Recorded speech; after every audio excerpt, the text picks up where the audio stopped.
Vrei să faci bani folosindu-te de inteligență artificială? Stai alături de mine și o să înveți cum să fii indexat de către inteligența artificială.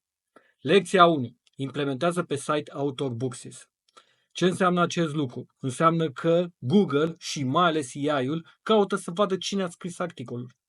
Dacă este o persoană reală, cu experiență, de încredere, care are conturi pe rețele sociale, pe LinkedIn și așa mai departe, cu poze, cu filmulețe din viața reală, asta influențează atât SEO, cât mai ales vizibilitatea pe AI. Dacă AI-ul vede că același autor publică articole relevante și coerente, îl va trata ca și o sursă de încredere și îi va crește șansele să fie citat și prezent în răspunsurile pe care le dă ChatGPT și alte modele de inteligență artificială. În plus, pe AI Ads, ceea ce cu siguranță va urma, vei avea un scor bun acolo, un scor bun de calitate și rezultatele, inclusiv pe AI Ads plătite, ceea ce cu siguranță va urma, vor fi relevante de calitate, vei fi în top și astfel rata de conversie va fi crescută.